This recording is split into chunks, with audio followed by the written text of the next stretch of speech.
हर शहर की अपनी एक कहानी होती है, पर चंपावत एक कहानी नहीं, खुद एक कविता है। यहाँ के पहाड़ सिर्फ दिखते नहीं, दिल की धड़कनों के साथ चलने लगते हैं। हवाएं सिर्फ बहती नहीं, थके हुए कंधों से बोझ उतार देती हैं।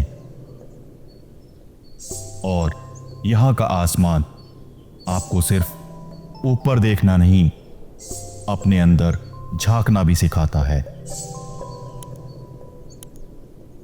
इस शहर का सफर तब शुरू होता है जब आप उसके रंगों में खो जाते हैं। सिप्टी वाटरफॉल की गरजती बूंदें जैसे कुदरत का लिखा हुआ एक गीत। टी गार्डन के हरे रंग जो आंखों को भी एक नया सपना सिखा देते हैं। बालेश्वर मंदिर की घंटियां जो शब्दों से ज्यादा खामोशी में गूंजती हैं। हेलीपैड के ऊपर खिलते आसमान के रंग और गोलजू देवता का आशीर्वाद जो हर मुसाफिर को अपना बना लेता है। चंपावत एक सफर जो नजरों से ज्यादा आपके अंदर रह जाता है।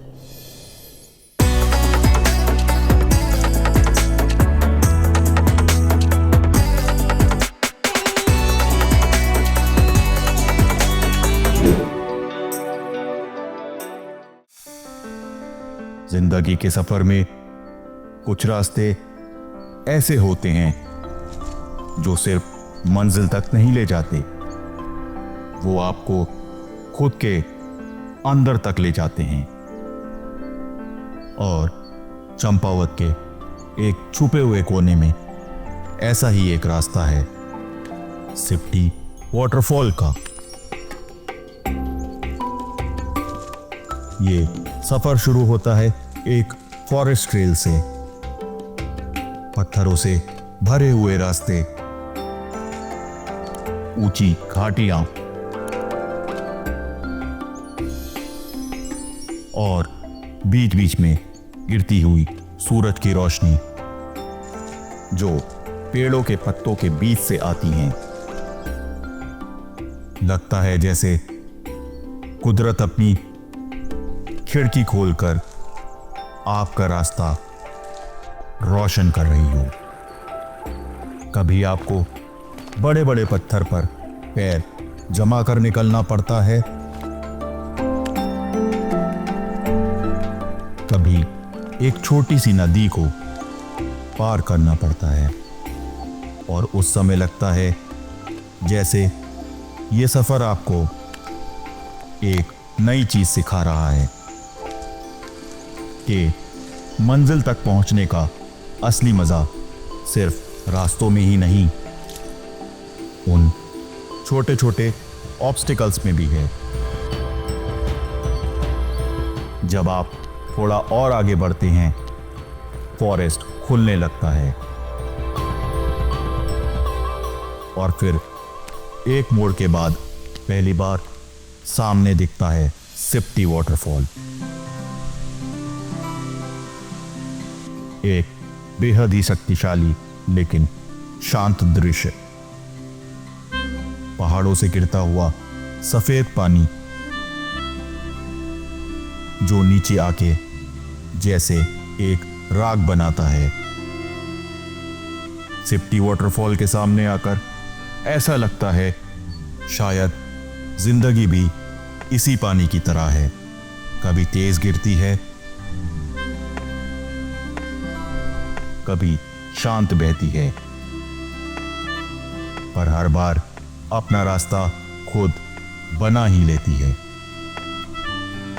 वो कहते हैं ना, हम सफर पे निकलते हैं मंजिल ढूंढने, पर असली मंजिल तो वही है जहां दिल थोड़ा हल्का हो जाए और रूह थोड़ी सी भारी।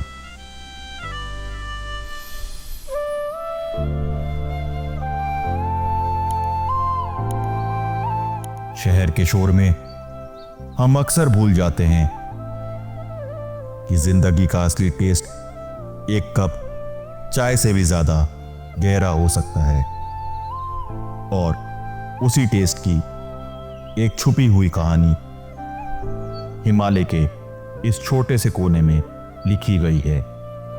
जी हां, मैं बात कर रहा हूं चंपावत टी गार्डन की। जब आप यहां कदम रखते हैं तो पहली चीज जो आपको महसूस होती है वो है एक अजीब सी खामोशी। ना कोई ट्रैफिक, ना कोई हॉर्न, बस हवा में घूमती चाय की हल्की सी खुशबू और दूर तक बिखरी हुई हरियाली। यह टी गार्डन सिर्फ एक जगह नहीं, ये एक पोएट्री है।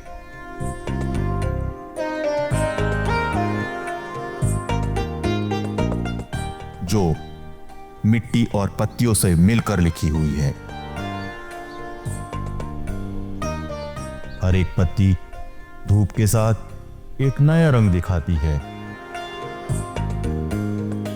और जमीन से उठती वो चाय की खुशबू पूरे वातावरण को एक फ्रेश एनर्जी से भर देती है। सच कहूं तो यहां खड़े होकर लगता है चाय सिर्फ एक ड्रिंक नहीं, एक ब्रिज है जो इंसान को जमीन से, हवा से और अपने आप से जोड़ देती है। और मैंने भी इस टी गार्डन में यही फील किया कि लाइफ के सबसे खूबसूरत एक्सपीरियंसेस कभी कभी सबसे सिंपल होते हैं और शायद इसीलिए यहां आने वाले ट्रैवलर्स सिर्फ एक मेमोरी लेकर नहीं जाते, वो एक नया नजरिया ले जाते हैं जिंदगी को देखने का, समझने का और जीने का।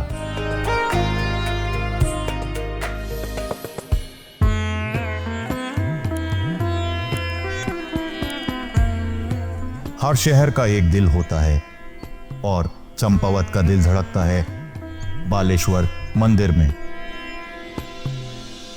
यह सिर्फ एक मंदिर नहीं, ये एक कहानी है जो पत्थरों में लिखी गई है और समय ने खुद अपने हाथों से उसे संवारा है। 14वीं सेंचुरी के चांदवंशी राजाओं ने इस मंदिर को बनवाया था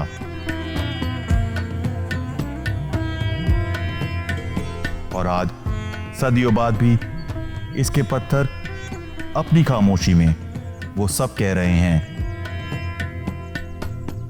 जो हम अक्सर शोर में सुन नहीं पाते। मंदिर की दीवार पर बनाई गई मूर्तियां एक एक काश्तकारी जैसे किसी भक्त की प्रार्थना को पत्थर में जमाकर छोड़ दिया गया हो। यहां आकर लगता है कि भक्ति कोई आवाज नहीं, एक ठहराव है जो दिल के अंदर बस जाती है। मंदिर के अंदर घंटी की गूंज होती है, पर उस गूंज में भी एक खामोशी छुपी है, जैसे भगवान शिव खुद कह रहे हों, मैं शोर में नहीं, तेरे सुकून में हूं। शायद इसीलिए चंपावत के लोग कहते हैं, बालेश्वर आओ और अपने बोझ को भगवान के चरणों में उतार दो।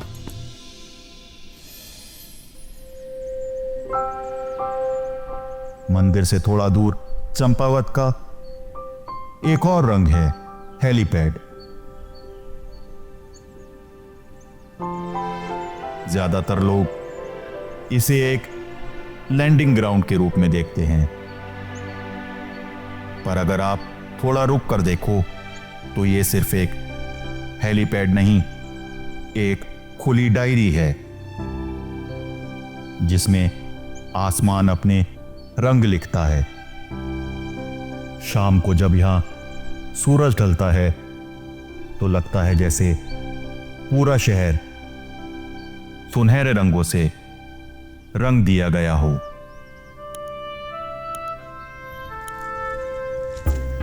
यहां खड़े होकर चंपावत के पहाड़ों को देखना एक रिमाइंडर है कि कभी कभी उड़ान के लिए आपको बस खुद के आसमान को पहचानना पड़ता है।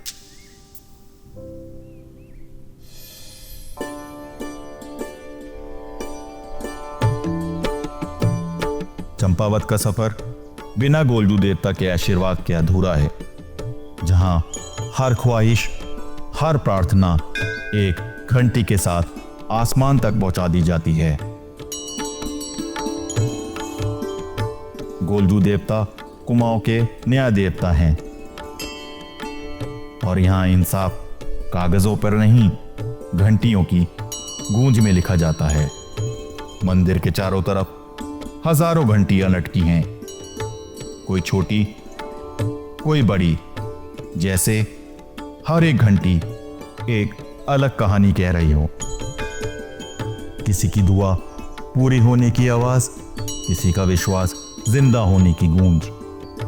यहां खड़े होकर ऐसा लगता है कि भगवान दूर नहीं, वो हर घंटी की गूंज में बसकर आपको सुन रहे हैं। और शायद इसीलिए चंपावत के लोग कहते हैं, गोलजू देवता के दरबार में देर भले ही हो सकती है, पर अंधेर कभी नहीं होता। गोलजू देवता का मंदिर सिर्फ एक स्थान नहीं है, ये एक याद दिलाता है कि जिंदगी में अगर विश्वास है तो हर घंटी आपकी आवाज बन जाती है। चंपावत का सफर शायद तस्वीरों में समेटने के लिए नहीं बना, ये सफर बना है आपके दिल के अंदर एक खिड़की खोलने के लिए। सिप्टी वाटरफॉल की बूंदें आपको गिरना और उठना सिखाती हैं। टी गार्डन आपको सिंप्लिसिटी का रंग दिखाता है। बालेश्वर की घंटियां आपको सुकून की आवाज सुनाती हैं। हेलीपैड का आसमान आपको अपनी उड़ान याद दिलाता है। और गोलजू देवता का मंदिर आपको यह यकीन दिलाता है कि जिंदगी के सफर में देर भले ही हो सकती है, पर अंधेर कभी नहीं होता।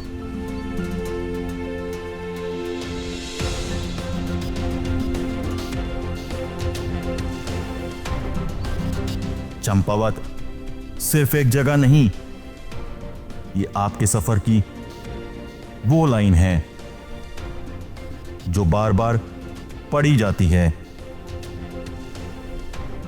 और फिर भी कभी पुरानी नहीं होती। अगले सफर में जुड़े रहने के लिए सब्सक्राइब के बटन को दबाकर अपना टिकट जरूर बुक करें।